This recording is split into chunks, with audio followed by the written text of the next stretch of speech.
Aku masih ingat betul pagi itu. Matahari belum sepenuhnya naik, tapi aroma masakan sudah memenuhi dapur kecil rumah kami. Aku sedang menyiapkan sarapan, sementara suamiku, Iqbal, sibuk membantu anak-anak mengenakan seragam sekolah. Pagi seperti ini adalah rutinitas kesayangan kami. Sederhana, hangat, dan penuh canda. Sebelum lanjut, coba dong komen kalian dari kota mana saja. Kalau ada kritik dan saran, sampaikan di kolom komentar ya.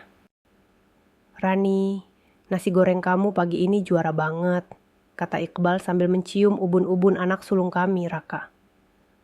Aku hanya tertawa kecil. Sudah hampir 10 tahun kami menikah, dan Iqbal tak pernah berubah.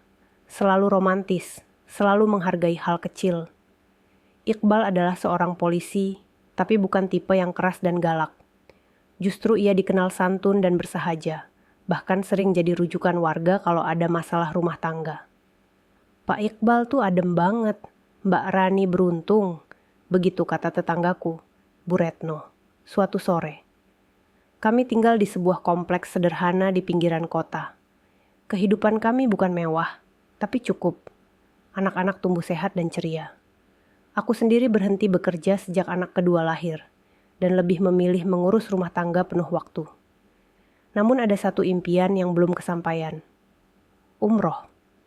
Sejak awal pernikahan, kami selalu menyisihkan uang bulanan sedikit demi sedikit. Iqbal sangat ingin ke Tanah Suci, dan katanya, ingin lebih mengenal Islam secara mendalam. Aku ingin pulang dari sana jadi laki-laki yang lebih baik buat kamu, katanya suatu malam sambil menatap langit. Kalimat itu membuat hatiku hangat. Iqbal memang suami yang baik, tapi niatnya untuk menjadi lebih baik lagi, membuatku jatuh cinta sekali lagi padanya. Tahun ini, akhirnya impian itu akan terwujud. Kami berhasil mendaftarkan Iqbal ke Biro Perjalanan Umroh yang terpercaya. Aku ingin ikut, tentu saja, tapi ayahku sedang sakit keras dan tak mungkin kutinggalkan. Gak apa-apa bang, pergi duluan aja. Nanti kalau ayah sembuh, kita berangkat bareng, kataku sambil menggenggam tangannya. Iqbal memandangku dalam-dalam. Kalau aku sampai ke sana, aku akan titip doa yang paling penting buat kita. Apa? Tanyaku penasaran. Iqbal tersenyum. Semoga Allah menjaga cinta kita selamanya. Aku tak tahu bahwa doa itu akan menjadi awal dari sesuatu yang tak pernah kubayangkan. Kalimat itu terus terngiang dalam benakku. Terutama setelah Iqbal benar-benar berangkat ke Tanah Suci 2 minggu kemudian. Aku mengantarnya sampai bandara bersama anak-anak. Matanya tampak berbinar, seolah ada harapan baru yang menyala di dalam dirinya.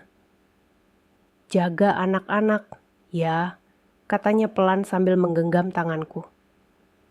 Aku akan pulang membawa hati yang lebih bersih. Aku mengangguk dengan mata berkaca. Rasanya harus sekali. Iqbal bukan hanya pergi sebagai suami, tapi juga sebagai wakil keluarga kami, yang akan mendoakan masa depan kami di tempat yang paling suci di dunia. Hari-hari tanpanya terasa hampa. Rumah jadi sepi tanpa tawa dan ocehannya. Tapi aku mencoba tegar. Aku sibuk mengurus ayahku yang masih terbaring sakit, dan anak-anak yang mulai masuk masa ujian di sekolah. Selama di Mekah dan Madinah, Iqbal tak pernah lupa mengirim kabar. Ia rajin mengirimkan foto-foto dirinya di depan Ka'bah, Masjid Nabawi, dan beberapa tempat ziarah. Kadang ia kirim voice note berisi doa untuk kami. Suaranya terdengar begitu tenang, dan entah kenapa mulai terasa jauh. Ada malam-malam di mana ia hanya mengirim pesan singkat. Maaf ya, sayang. Hari ini banyak ibadah. Lelah banget. Aku tentu memahami. Tapi sebagai istri, ada satu sisi dari diriku yang mulai merasa asing. Ini bukan Iqbal yang biasanya suka bercerita panjang lebar. Ia seperti menyimpan sesuatu. Namun aku menepis perasaan itu. Mungkin karena rindu, pikirku. Mungkin aku terlalu sensitif. Aku yakin Iqbal sedang fokus memperbaiki diri. Ia hanya sedang mencari kedekatan dengan Tuhan. 2 minggu kemudian, aku menjemputnya di bandara. Saat kulihat dia keluar dari gerbang kedatangan, air mataku hampir tumpah. Iqbal terlihat lebih tenang. Wajahnya bersih, janggutnya sedikit dipanjangkan, dan ia mengenakan baju koko putih sederhana. Tapi bukan hanya penampilan fisiknya yang berubah. Matanya. Tatapan matanya bukan lagi seperti suamiku yang dulu. Ada keteduhan, tapi juga ada rahasia. "Alhamdulillah, aku pulang," katanya sambil mencium keningku. Aku memeluknya erat, tapi di dalam pelukanku, untuk pertama kalinya, aku merasa asing. Dan malam itu, saat aku tertidur di pelukannya, aku tidak tahu bahwa ada satu pesan WhatsApp di ponselnya. Masuk diam-diam, dari seseorang yang namanya tak kukenal. "Rindu kamu. Semoga istrimu tak curiga." Pesan itu muncul begitu cepat, dan hilang sebelum sempat terbaca utuh. Aku melihatnya sekilas saat Iqbal meletakkan ponselnya di meja, dan pergi ke kamar mandi. Layarnya menyala, dan aku, entah kenapa, refleks menoleh. Hatiku bergetar. Itu bukan dari nama kontak yang kukenal. Hanya tertulis S, diikuti emoji hati. Siapa itu? Dan mengapa harus berharap agar aku tidak curiga? Aku menatap layar ponsel itu selama beberapa detik. Jari-jariku gatal ingin membuka. Tapi aku tahu, Iqbal menggunakan sidik jari dan kode untuk membuka ponselnya. Aku tidak bisa berbuat apa-apa. Ketika Iqbal keluar dari kamar mandi, aku sudah berpura-pura sibuk melipat baju. Tapi pikiranku berkecamuk. Rasanya ada lubang kecil yang tiba-tiba muncul di dadaku. "Mau teh hangat?" tanyanya, dengan senyum yang seperti biasa. Aku mengangguk pelan. "Boleh." Ia kembali bersikap seperti suamiku yang dulu. Lembut, sopan, perhatian. Tapi aku tahu, ada sesuatu yang berbeda. Bukan hanya caranya bicara, tapi juga caranya memeluk, caranya menatapku. Seolah ada batas yang tidak kasat mata di antara kami sekarang. Hari-hari berikutnya, perubahan itu makin terasa. Iqbal jadi lebih sering menyendiri. Ia rajin ke masjid, sering ikut kajian malam, bahkan kadang ikut patroli lebih lama dari biasanya. Semua itu seharusnya membanggakan. Suami yang lebih religius dan bertanggung jawab. Tapi entah kenapa, aku malah merasa seperti ditinggal. Setiap kali aku tanya soal hari-harinya, ia menjawab singkat. Tak lagi bercerita panjang lebar seperti dulu. Dan setiap kali aku mendekat saat ia memegang ponsel, ia buru-buru meletakkannya atau menguncinya. Kecurigaan itu tumbuh pelan-pelan, diam-diam. Seperti kabut yang mulai menutupi hatiku. Tapi aku menahannya. Aku tak mau jadi istri yang suuzon. Ia baru pulang dari tanah suci. Masa iya aku mau menuduh tanpa bukti? Tapi satu malam, saat aku bangun karena mendengar suara tangisan anak bungsu kami, aku melihat Iqbal sedang duduk di ruang tamu, dengan telepon yang menempel di telinga. Raut wajahnya lembut, terlalu lembut. Aku juga kangen. Sabar ya, kita akan ketemu lagi. Aku berdiri terpaku di balik pintu. Napasku tercekat. Ia tidak tahu aku mendengar semuanya. Dan saat ia kembali ke kamar, aku pun berpura-pura tidur. Tapi malam itu, air mataku jatuh membasahi bantal. Aku tak ingin percaya, tapi hatiku mulai menyusun kepingan-kepingan yang hilang. Dan pagi itu, satu kepingannya jatuh tepat di depan mataku, dengan bunyi yang paling menyakitkan. Hari itu hari Jumat. Seperti biasa, Iqbal bersiap lebih awal ke masjid. Tapi sebelum berangkat, ia membuka ponsel dan memutar voice note panjang yang ia rekam saat masih di tanah suci. Katanya, itu adalah doa yang pernah ia rekam diam-diam saat di depan Ka'bah, sebagai bentuk syukur dan permohonan untuk keluarga. "Aku mau kamu dengar ini ya, supaya kamu tahu, aku gak lupa sama kalian waktu di sana," katanya sambil menyerahkan earphone ke telingaku. Aku menerimanya dengan hati yang hangat. Mungkin ini bisa meyakinkanku kembali. Mungkin aku terlalu curiga. Lalu suara Iqbal terdengar di telinga. "Ya Allah, aku mohon Engkau beri kelapangan pada hati ini, jalan yang lurus untuk masa depan kami. Lancarkan rencana yang telah Engkau tunjukkan, dan lindungi dia, ya Allah. Lindungi wanita yang kau hadirkan dalam hidupku ini sebagai penguat imanku. Semoga langkah kami engkau ridhoi. Aku terdiam. Tak ada namaku. Tak ada nama anak-anak. Tak ada doa untuk rumah yang kami bangun bersama selama lebih dari 10 tahun ini. Yang ada hanya wanita yang kau hadirkan. Hatiku seperti diremas dari dalam. Bahkan dalam doanya yang paling sakral, aku tak disebut. Padahal katanya, aku adalah hidupnya. Aku menatap Iqbal yang sedang berdiri di depan cermin, merapikan peci putih dan baju koko barunya. Air mataku nyaris jatuh, tapi kutahan. Cantik ya doanya, katanya tanpa menoleh. Aku mengangguk pelan. Iya, sangat tulus. Ia tersenyum kecil dan mencium keningku sebelum berangkat. Begitu pintu tertutup, aku berlari ke kamar mandi. Aku tutup mulutku kuat-kuat agar tak terdengar tangisanku. Aku lemas. Ada sesuatu yang dipersiapkan Iqbal di balik semua ini, dan itu bukan tentang aku. Siangnya, aku memberanikan diri membuka laptopnya.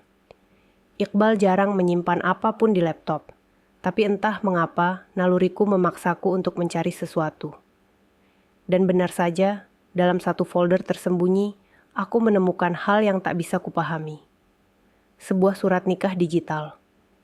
Tertulis, Mut'ah Mekah 14 Dzulhijjah.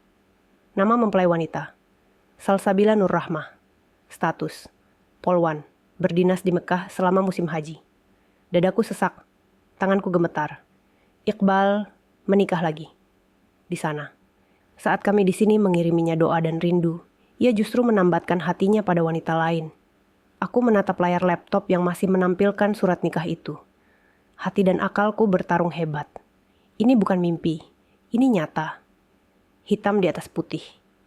Tanda tangan Iqbal tertera jelas di bawah nama wanita itu. Salsabila Nur Rahmah, Polwan, bertugas di Mekah. Barangkali itu sebabnya aku tak pernah mencium bau parfum asing di bajunya. Karena dia bukan dari sini. Karena rumah mereka ada di tanah suci yang jauh, tapi tetap menghancurkan rumahku di sini. Tanganku refleks mengetik nama Salsabila di mesin pencari. Foto-fotonya muncul.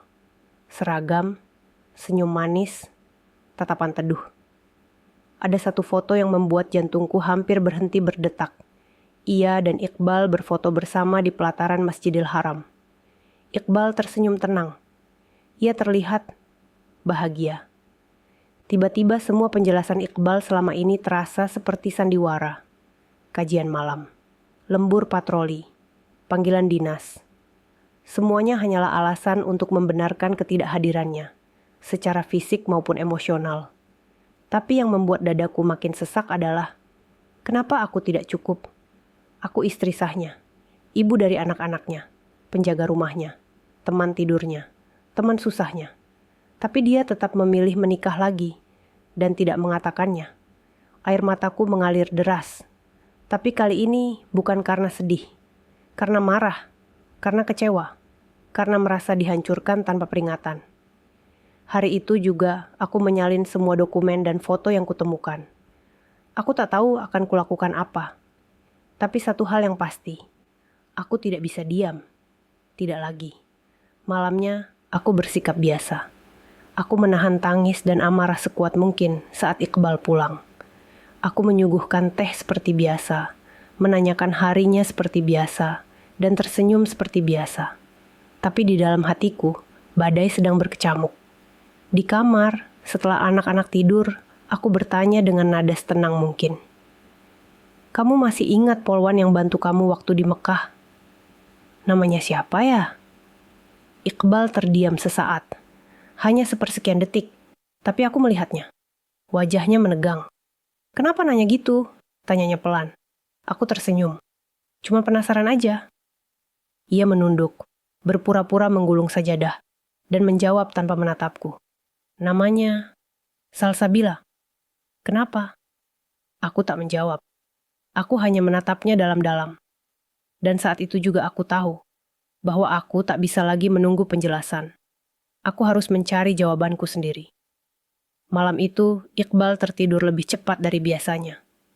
Seolah hari-harinya memang terasa ringan, seakan tak menyimpan satu pun beban. Sementara aku duduk terpaku di tepi ranjang, memandangi wajahnya yang tenang. Wajah lelaki yang dulu aku percaya akan menjadi rumah yang utuh, bukan retakan yang diam-diam melukai. Aku membuka kembali file yang kusimpan di flash disk kecil, surat nikah, foto-foto, dan tangkapan layar akun media sosial Salsabila. Ku tatap lama, mencoba membaca lebih banyak dari sekadar gambar. Dan saat itulah aku sadar, mereka masih berhubungan hingga sekarang. Aku menahan napas. Aku harus menemukan buktinya. Aku butuh satu momen di mana Iqbal lengah. Dan momen itu datang lebih cepat dari dugaanku. Keesokan harinya, saat Iqbal menerima telepon dan berjalan keluar rumah sambil berkata, "Nanti aku balik, cuma sebentar ke warung depan." Aku ikut keluar diam-diam lewat pintu belakang. Dari balik jendela ruang tamu tetangga yang kosong, aku bisa melihatnya berdiri dekat tiang listrik, bicara sambil tersenyum kecil. Wajahnya berubah hangat. Bukan hangat seperti saat bicara denganku, tapi seperti sedang jatuh cinta. Aku tak kuat menahan rasa penasaran.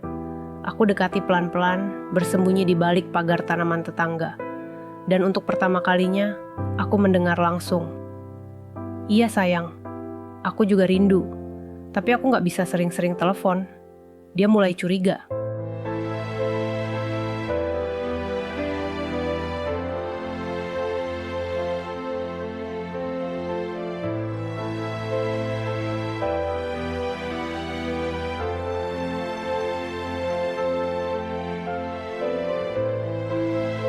Dadaku seperti diremuk dari dalam. Tapi aku terus diam. Aku harus mendengar semuanya. "Enggak, belum. Tapi aku udah putuskan. Aku bakal minta izin secara baik-baik. Doain aja ya. Kita bisa kumpul Ramadan nanti. Di sana atau di sini, nanti kita bicarakan." Aku hampir pingsan di tempat. Ramadan? Kumpul? Dia ingin membawa wanita itu ke rumah? Atau dia yang akan pergi meninggalkan kami? Aku mundur pelan-pelan, kembali masuk rumah dengan kaki gemetar. Tapi begitu aku masuk, aku tak sanggup menahan diri lagi. Aku ingin tahu lebih jauh. Aku harus tahu. Malamnya, setelah Iqbal tertidur, aku membuka ponselnya yang masih diletakkan di meja makan. Beruntung dia belum mengganti kode sandinya. Saat aku buka, chat pertama yang muncul adalah nama itu, Salsabila.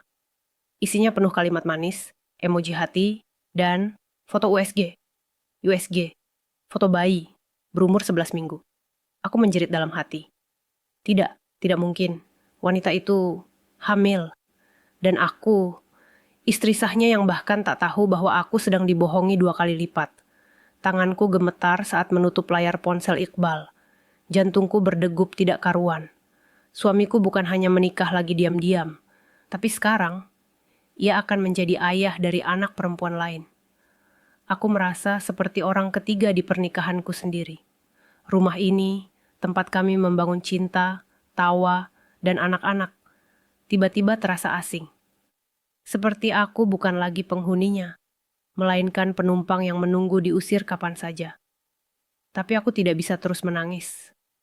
Tidak bisa terus menunggu. Malam itu juga, aku mulai menyusun rencana. Aku harus bertemu dengan wanita itu. Salsabila.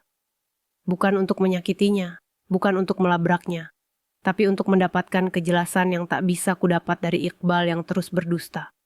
Aku membuka kembali semua akun media sosial Salsabila. Dan dari salah satu unggahannya, aku melihat lokasi tertanda. Kantor Polisi Bandara Soekarno-Hatta. Hati ini tercekat. Dia ada di sini, di Jakarta, bukan di Arab. Aku menarik napas panjang. Ini bukan sekadar perselingkuhan jarak jauh. Ini adalah pengkhianatan yang sudah menembus batas negara, waktu, dan sekarang bahkan kehamilan. Keesokan paginya, setelah mengantar anak-anak ke sekolah, aku berpura-pura hendak menghadiri arisan bulanan. Padahal, aku langsung menuju bandara. Dengan hati yang masih tercekat, aku berdiri di depan kantor polisi bandara, dengan dada berdegup kencang. Aku tak tahu pasti harus bilang apa. Tapi aku sudah terlalu lama diam. Terlalu lama menjadi perempuan baik-baik yang selalu mengalah. Sampai akhirnya, dari kejauhan, aku melihat seseorang keluar dari kantor itu. Seragam rapi, jilbab putih, postur tegap, dan perutnya mulai membuncit. Itu dia, Salsabila. Aku menunduk cepat, bersembunyi di balik tiang. Tapi mataku terus menatapnya. Dia tampak tenang, wajahnya teduh. Tidak terlihat seperti wanita perusak rumah tangga orang. Tapi justru itu yang membuatku semakin sakit. Kenapa perempuan seperti dia bisa begitu yakin mengambil hak orang lain dengan tenang? Aku ingin menemuinya saat itu juga. Tapi langkahku tertahan ketika aku melihat ponselnya berdering. Dan ia mengangkatnya sambil tersenyum. "Aku sehat, Mas. Bayinya juga aktif. Udah aku kirim fotonya tadi malam." "Mas, itu Iqbal, suamiku, suaminya." Aku berdiri membeku. Di hadapanku ada seorang perempuan yang sedang hamil anak dari suamiku dan memanggilnya dengan sebutan yang seharusnya hanya aku yang berhak. Langkahku gemetar. Tapi aku tahu, jika aku tidak melangkah sekarang, aku akan terus menjadi bayang-bayang dalam cerita yang kutulis bersama Iqbal. Bukan tokoh utama, tapi hanya pelengkap yang tersingkirkan. Aku berjalan pelan ke arahnya. Jarak kami hanya tinggal beberapa meter. Salsabila masih berbicara di telepon, dengan wajah yang berbinar seperti seorang istri yang sedang menanti kepulangan suaminya. Saat dia menutup panggilan, aku berdiri tepat di hadapannya. "Salsabila?" tanyaku, berusaha tenang. Dia menoleh, sedikit terkejut. Tapi hanya sebentar. Senyumnya kembali muncul, tenang, santai, bahkan seolah mengenalku. "Iya, saya Salsabila. Ada yang bisa saya bantu?" Aku menatap wajahnya lekat-lekat, cantik, lembut. Tidak ada raut bersalah di matanya. "Aku istri Sa Iqbal," ucapku akhirnya, tanpa basa-basi. Ia diam sejenak, lalu tersenyum kecil. Tapi bukan senyum sinis, melainkan senyum seolah dia sudah menunggu hari ini datang. "Ya, saya tahu," jawabnya pelan. Jawabannya seperti tamparan. "Kau tahu?" Suaraku nyaris tak keluar. Dia mengangguk pelan, lalu memegang perutnya yang mulai membesar. "Iqbal gak pernah bohong soal kamu. Dia selalu cerita. Dari awal, dia gak pernah janji akan meninggalkan kamu. Justru, dia minta aku yang bersabar karena kamu belum siap tahu." Aku melangkah mundur. Kepalaku berdenyut. "Kenapa kau masih mau menerima dia, kalau tahu dia sudah punya istri dan anak?" Salsabila menatapku, lalu menjawab dengan suara lembut tapi menusuk. "Karena aku tidak mencintai dia seperti caramu mencintainya. Aku mencintainya sebagai bagian dari jalan hidupku, bukan milikku sepenuhnya." Aku terdiam. Kalimatnya aneh, tapi menyakitkan. "Tapi kau hamil anaknya," sergahku.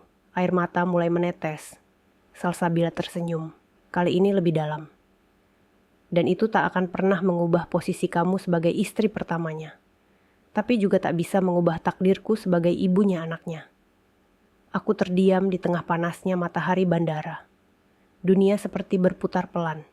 Aku datang ke sini untuk mencari kebenaran. Tapi yang kutemukan justru kepasrahan yang menusuk jauh ke relung hatiku.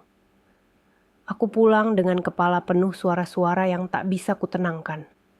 Kata-kata Salsabila terus terputar di kepalaku, tentang bagaimana dia tidak mencintai Iqbal seperti aku mencintainya.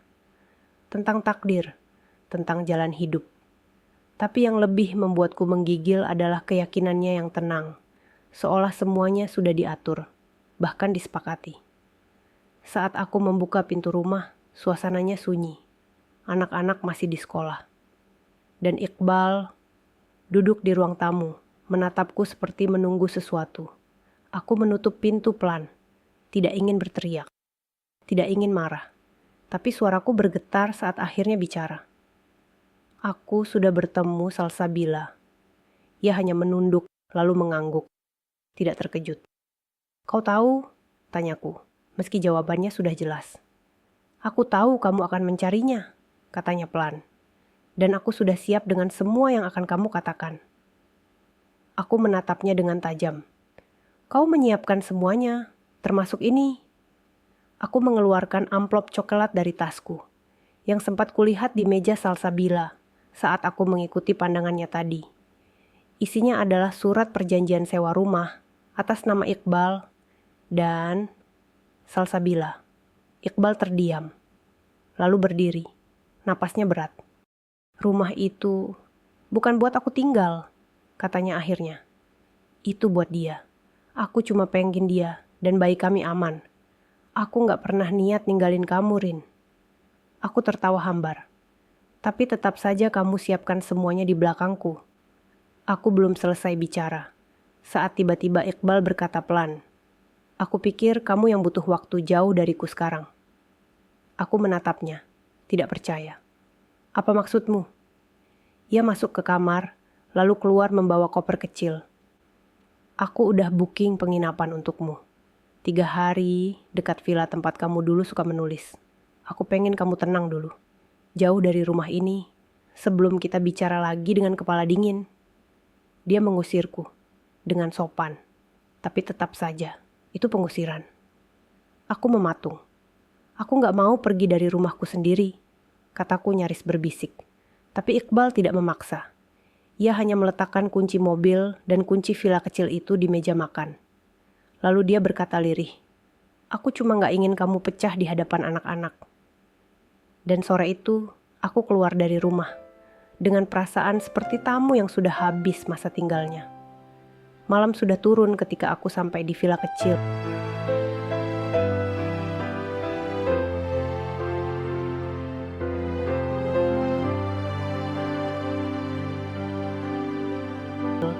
Yang katanya dulu tempat favoritku menulis. Dulu, ya. Sekarang rasanya tempat ini seperti pengasingan. Aku menyalakan lampu dan menatap ruangan yang terlalu rapi untuk hatiku yang berantakan. Aku duduk di sofa tua yang masih hangat dengan kenangan, lalu menatap ponselku. Ratusan notifikasi pesan belum kubuka, tapi tak satu pun dari Iqbal. Tanganku gemetar saat membuka galeri. Ada foto-foto umroh kami yang belum sempat kuhapus. Waktu itu, kami saling menatap dengan doa dan harap. Aku benar-benar percaya bahwa kami akan memulai hidup baru yang lebih baik setelah pulang dari tanah suci. Ternyata, hanya aku yang berharap begitu. Aku baru saja ingin mematikan ponsel ketika sebuah pesan masuk dari nomor tak dikenal. "Namamu Rina, kan? Aku Reza." Mantan tunangan Salsabila jantungku, seperti berhenti berdetak sejenak. Aku tahu ini aneh, tapi aku udah lama ingin bicara. Kamu berhak tahu siapa perempuan itu sebenarnya. Aku terdiam, lalu membalas singkat. "Maksud kamu apa?" Pesannya masuk cepat. Jangan percaya semua yang keluar dari mulutnya. Dia bisa buat semua orang tampak seperti pelaku, padahal dia yang mainkan semuanya. Aku pernah hampir menikah dengannya, tapi batal di malam sebelum akad, karena aku tahu dia hamil. Tapi bukan anakku. Aku membekap mulutku sendiri. Air mataku tumpah tanpa bisa ditahan. Kalau kamu tahu siapa dia sebenarnya, kamu akan lari, Rin. Dia bisa bikin Iqbal kehilangan semua yang dia punya. Tanganku gemetar hebat. Kupandangi langit-langit villa yang diam. Selama ini aku terlalu sibuk merasa dikhianati. Sampai lupa bahwa bisa jadi aku bukan satu-satunya yang disakiti. Aku berdiri di balik pagar, mencoba menerka-nerka apa yang sedang terjadi. 2 mobil polisi terparkir di depan rumahku.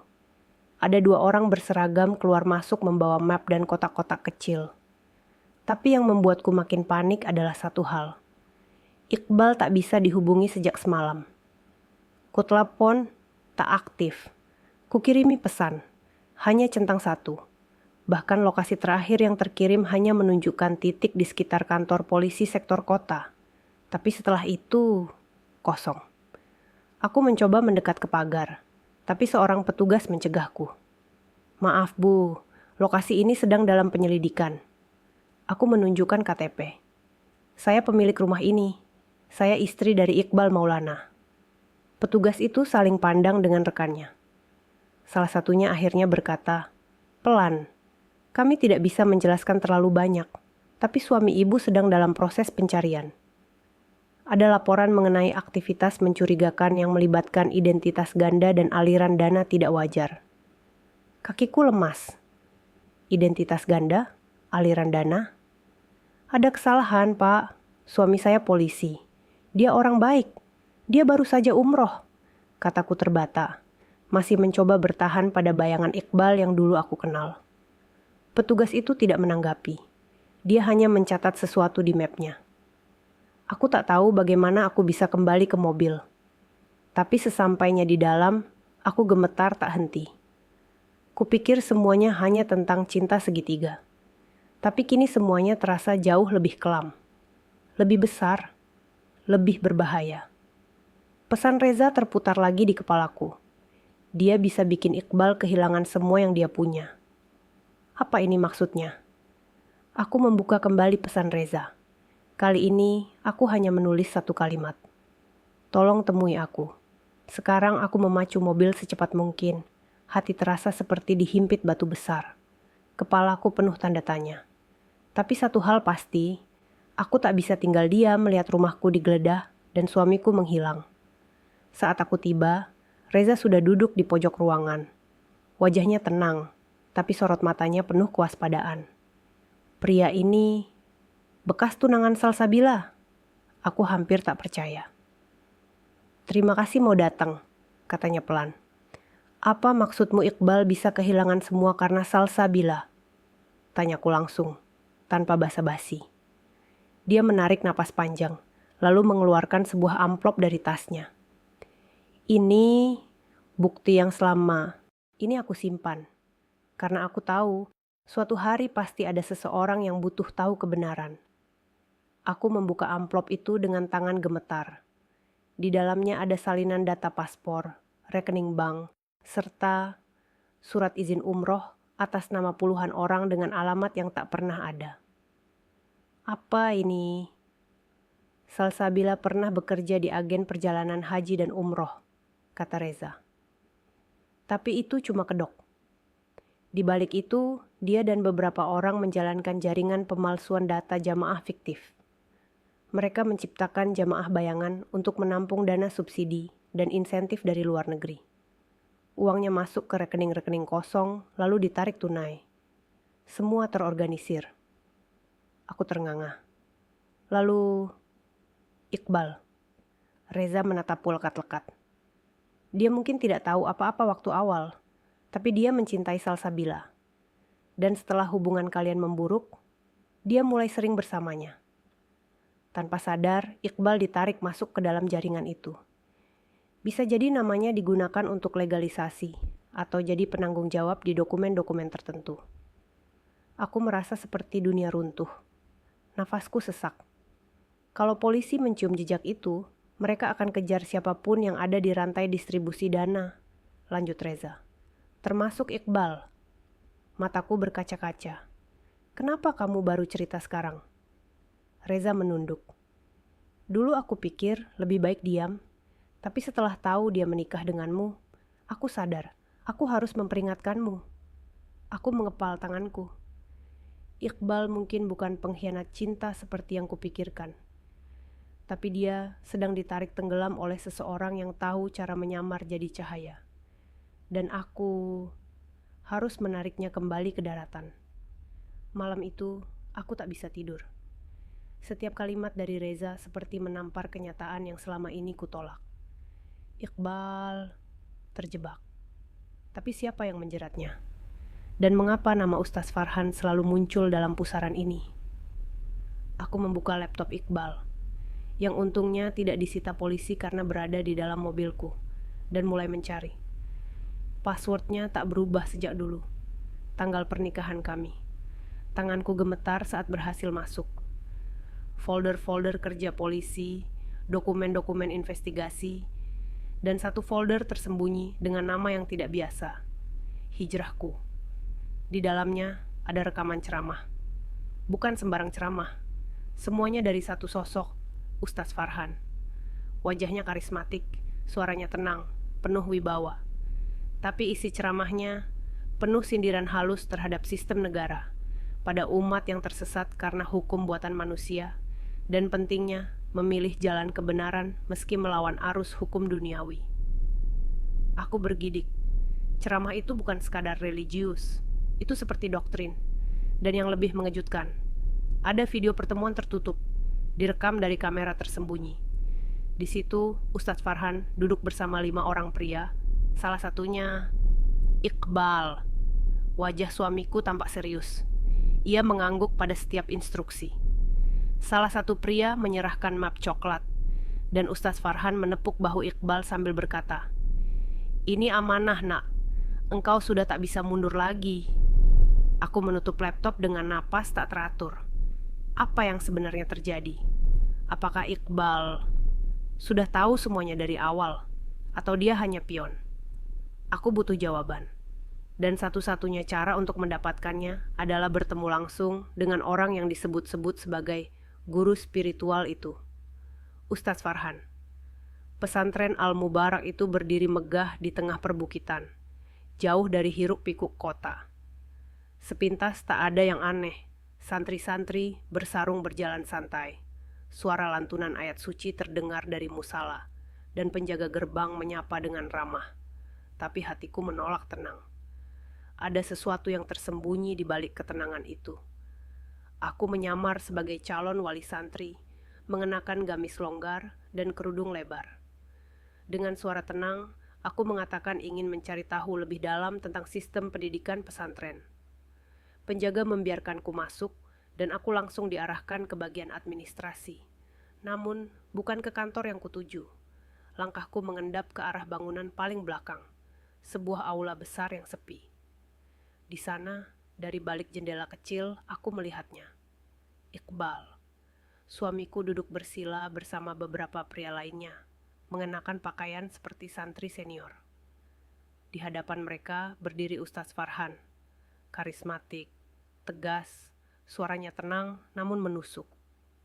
Ia bicara tentang kesetiaan, tentang tugas terakhir sebelum badai datang.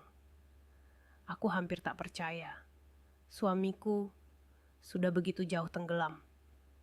Tiba-tiba, Ustadz Farhan mengangkat map coklat yang sama seperti dalam rekaman di laptop. Besok malam, kita mulai tahap kedua. Jangan ada yang mundur. Nama-nama kalian sudah tercatat, dan hanya Allah saksi kebenaran perjuangan ini. Aku memundurkan diri dengan cepat, napasku tercekat. Tahap kedua? Apa maksudnya? Apakah itu misi, atau pelanggaran hukum yang lebih serius? Langkah kakiku cepat meninggalkan area itu sebelum ada yang sadar. Tapi belum sempat sampai gerbang, sebuah suara menghentikanku. "Maaf ibu, boleh saya tahu, ibu mencari siapa?" Seorang pria berjas panjang hitam berdiri di depanku. Di belakangnya, 2 pria lain mulai mendekat. Aku tersenyum gugup. "Maaf, saya rasa saya salah tempat. Tunggu sebentar Bu, bisa ikut kami ke kantor sebentar saja?" Jantungku seperti ingin meledak. Aku terjebak. Di tengah pesantren yang sepi, 3 pria mengapitku. Nafasku sesak.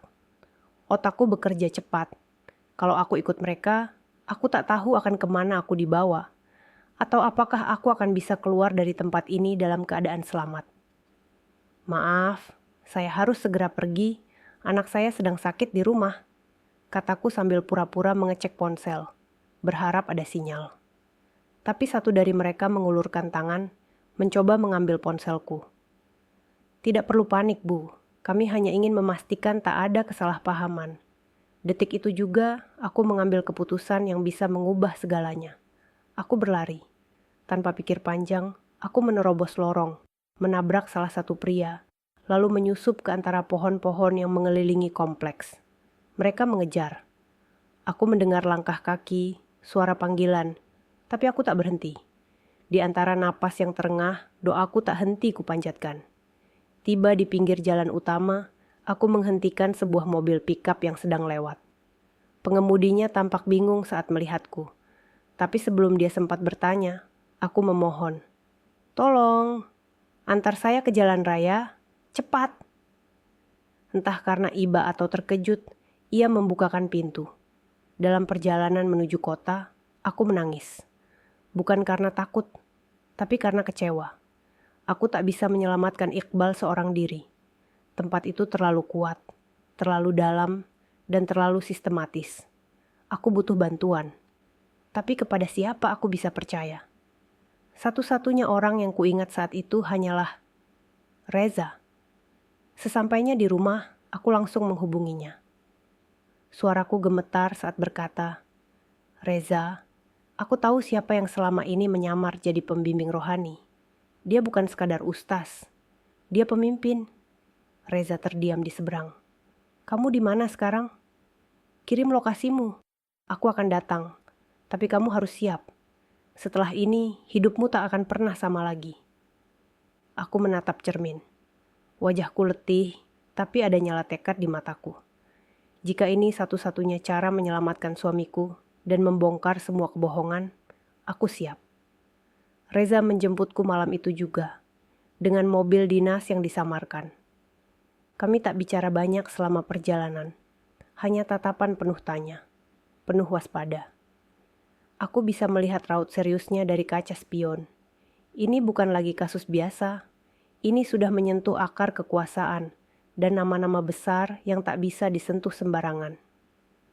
"Kamu yakin suamimu tidak tahu apa-apa soal ini?" tanya Reza pelan, namun tajam. Aku mengangguk cepat. Iqbal terlalu polos untuk paham permainan ini. Dia hanya ingin berubah, jadi lebih baik. Tapi dia masuk ke dalam lingkaran yang salah. Reza menghela napas panjang. "Aku akan masukkan ini sebagai misi penyamaran internal. Tapi kamu harus hati-hati, Rani. Salah langkah, bukan cuma Iqbal yang hilang. Kamu juga bisa jadi target." Beberapa hari berikutnya, kami menyusun rencana. Reza meminta bantuan unit siber untuk menyadap komunikasi antara Farhan dan para pengikutnya. Tapi hasilnya mengejutkan. Nama Iqbal justru muncul sebagai calon pimpinan baru. Orang yang katanya sudah sepenuhnya bersih dan siap melanjutkan misi. Hatiku runtuh membaca isi percakapan itu. "Iqbal, suamiku, apa ini? Artinya dia sudah bergabung?" Bisikku nyaris tak bersuara. Reza menggeleng, menunjukkan beberapa catatan lain. "Belum tentu, bisa jadi ini hanya propaganda mereka. Tapi artinya satu, mereka butuh Iqbal dan kamu adalah kuncinya." Malam itu, aku tak bisa tidur. Aku menatap foto lamaku bersama Iqbal. Senyumnya di sana begitu tulus, begitu damai. Tapi di mana senyum itu sekarang? Siapa yang kini mengendalikan dirinya? Besok paginya, aku menelepon pesantren itu lagi. Dengan suara lembut tapi pasti, aku berkata, "Saya ingin ikut program pembinaan lanjutan. Saya ingin jadi seperti suami saya." Mereka tertarik. Mereka tak tahu aku datang bukan sebagai santri, tapi sebagai istri yang siap mempertaruhkan segalanya. Demi membebaskan suami dari perangkap yang tak pernah ia sadari. Hari itu juga, aku diminta datang ke sebuah rumah singgah di pinggiran kota untuk karantina batin. Katanya, ini adalah bagian dari proses pembersihan hati sebelum aku boleh bergabung sepenuhnya di pesantren. Tapi aku tahu, ini bukan sekadar proses pembinaan. Ini adalah tahap pengujian. Siapa yang benar-benar tunduk dan siapa yang hanya berpura-pura. Aku disambut oleh seorang perempuan paruh baya bernama Ustazah Laila. Wajahnya lembut, tutur katanya menenangkan. Tapi dari cara matanya mengamatiku, aku tahu dia sedang menilai lebih dari yang ia tunjukkan. "Aku sudah mendengar banyak tentangmu, Rania. Istri dari calon pewaris kami," ucapnya sambil menyentuh tanganku. "Calon pewaris?" Kata-kata itu berputar di benakku. Benarkah Iqbal sudah diangkat menjadi simbol baru mereka? Apa dia tahu siapa yang sebenarnya memanipulasinya? Selama 3 hari aku tinggal di sana, aku mengikuti semua ritual. Tahajud berjamaah, zikir panjang di malam buta, kajian yang lebih mirip cuci otak terselubung. Aku mencatat semua hal secara diam-diam dalam buku kecil di balik mukenaku. Yang paling menghancurkan hati adalah ketika, pada hari ketiga, aku mendengar suara Iqbal dari balik dinding ruang pengajaran. Suaranya begitu berbeda, berwibawa, keras, dan terdengar seperti bukan dia. Jika hati kita sudah dipenuhi cahaya, maka jangan lagi berpaling pada dunia. Istri, anak, keluarga, semua itu hanya titipan. Kita punya tugas lebih besar. Aku menahan napas. Suamiku menganggapku hanya titipan. Setelah sesi itu selesai, aku pura-pura tak sengaja melewati lorong tempat Iqbal keluar. Aku bersembunyi di balik tirai dan menatapnya dari celah kecil. Ia tampak berbeda. Sorot matanya tajam tapi kosong. Tak ada lagi senyum lembut atau mata yang hangat. Aku ingin memanggilnya, ingin meneriakkan namanya. Tapi suara itu tertahan di tenggorokan. Aku harus sabar. Jika aku gegabah, semua usahaku akan sia-sia. Malam itu, aku menulis satu kalimat dalam buku catatanku. Suamiku sedang dikurung dalam selimut doa yang penuh manipulasi. Tapi aku akan jadi suara yang membangunkannya. Aku memejamkan mata, memeluk mukena basah air mata, dan bersumpah, besok aku akan buat Iqbal melihatku. Aku akan membawanya pulang. Pagi itu, aku berdiri di barisan paling belakang dalam ruang pengajian utama. Iqbal sedang berceramah di atas panggung kecil, dikelilingi para santri yang menatapnya bak Nabi. Sinar matahari menembus kisi-kisi jendela, menciptakan bayangan samar di wajahnya. Tapi bagiku, tak ada sinar sama sekali, hanya kabut. Hari itu, aku mengenakan mukena putih yang biasa ia belikan dulu setiap menjelang Ramadan. Aku ingin ia mengenali sesuatu, apapun dariku. Ketika sesi pengajian usai dan para santri mulai bubar, aku maju perlahan. Ustazah Laila memandangku sejenak, tampak ragu, tapi membiarkanku mendekat. Mungkin karena aku sudah dianggap patuh. Aku berdiri tepat di hadapan Iqbal yang sedang menutup kitabnya. Iqbal, ia mendongak. Matanya menatapku datar. Beberapa detik hening.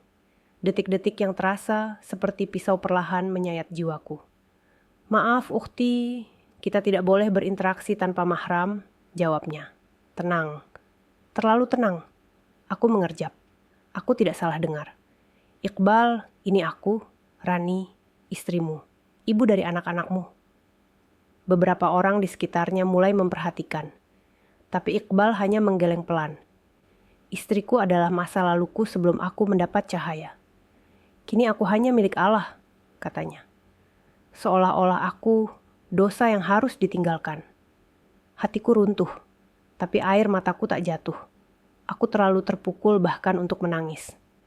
Kalau begitu, suaraku bergetar tapi tegas. Izinkan aku pergi, bawa anak-anak, dan kita pisah baik-baik. Ustazah Laila langsung maju, memotongku. Tidak semudah itu, Rani. Ini bukan hanya soal pernikahan. Kau sudah masuk ke lingkaran yang tak bisa sembarangan keluar. Aku menatapnya lekat. Berarti dari awal ini bukan rumah ibadah, tapi penjara berbalut sajadah. Ia menahan geram, tapi tetap tersenyum. Silakan pergi kalau kau mampu, tapi anak-anakmu tetap di sini. Mereka sedang dibimbing menuju cahaya. Detik itu juga, aku tahu, aku harus memilih kebebasanku atau anak-anakku. Dan aku tidak akan pernah memilih diriku sendiri. Hari itu, aku kembali ke kamar kecil tempat aku tinggal di kompleks pesantren itu. Bukan lagi sebagai istri, tapi sebagai mantan masa lalu yang ditoleransi. Tapi di hatiku, aku menyusun rencana. Aku harus bawa anak-anakku keluar. Aku tak peduli dianggap kafir, duniawi, atau apalah oleh mereka. Setelah Iqbal menolak mengakuiku, aku tahu satu-satunya yang tersisa hanyalah menyelamatkan Lani dan Rafif, anak-anak kami. Tapi aku tak punya ponsel, tak punya uang. Bahkan untuk keluar kompleks pun, aku diawasi. Aku hanya boleh ke dapur, kamar mandi, dan masjid. Lalu datang harapan dalam sosok yang paling tak terduga, Pak Narto. Ia adalah satpam kompleks. Usianya sudah lanjut, tapi ia ramah. Dan sejak awal kedatanganku, ia suka membawakan air minum atau buah-buahan ke kamarku tanpa banyak tanya. Suatu malam, saat aku sedang duduk di serambi belakang, Pak Narto menghampiri diam-diam.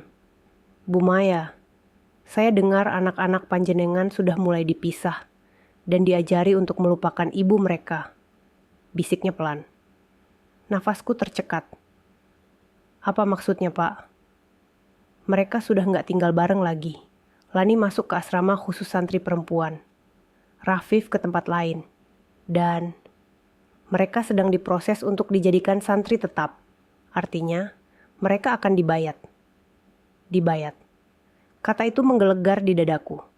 Aku tahu artinya. Setelah itu, aku akan kehilangan hak asuh selamanya. Aku menatap Pak Narto. Tolong saya, Pak. Saya cuma mau bawa anak-anak saya pergi. Saya nggak akan lapor polisi. Saya nggak akan ribut. Asal mereka selamat. Pak Narto terdiam lama. Lalu ia mengangguk. Saya kenal satu orang. Dia polisi, tapi juga teman lama saya. Sudah lama curiga sama tempat ini, tapi belum bisa masuk tanpa alasan. Kalau ibu mau, saya bisa bantu hubungkan. Hatiku berdegup cepat. Ini seperti cahaya kecil menembus kabut tebal. Tolong, Pak, tolong bantu saya. Pak Narto menatapku, kemudian berkata lirih, besok malam, pukul 2, bersiaplah. Kita keluar lewat gerbang belakang. Tapi ibu harus kuat. Karena yang akan ibu hadapi bukan cuma penjaga gerbang, tapi keyakinan orang-orang yang sudah menganggap ibu sesat. Aku mengangguk. Untuk anak-anakku, aku rela menghadapi siapapun, bahkan seluruh dunia. Malam itu terasa panjang. Langit tak berbintang. Angin berhembus dingin menusuk tulang. Aku duduk di sudut kamar dengan jantung yang berdetak begitu kencang. Memeluk sajadah lusuh yang kupakai tiap malam, memohon pertolongan. Pukul 2 lewat 10 menit. Terdengar ketukan 3 kali di jendela kecil kamarku. Isyarat dari Pak Narto. Dengan langkah ringan namun gemetar, aku keluar menyusuri lorong belakang pesantren. Menahan napas agar tak menimbulkan suara.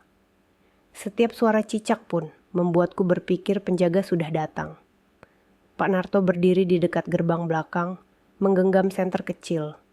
Di sampingnya, seorang pria bertubuh tegap berseragam preman. Dia memperkenalkan diri singkat. Saya Bayu, unit Intel Polres. Kita harus cepat. Aku mengangguk. Anak-anakku, di mana? Bayu menunjuk ke arah bangunan kecil di sisi timur kompleks. Lani di sana. Rafif sedang kami arahkan keluar lewat jalur lain. Kami kerahkan 2 anggota perempuan untuk mengurus Lani. Tapi ibu harus ikut, supaya dia mau pergi.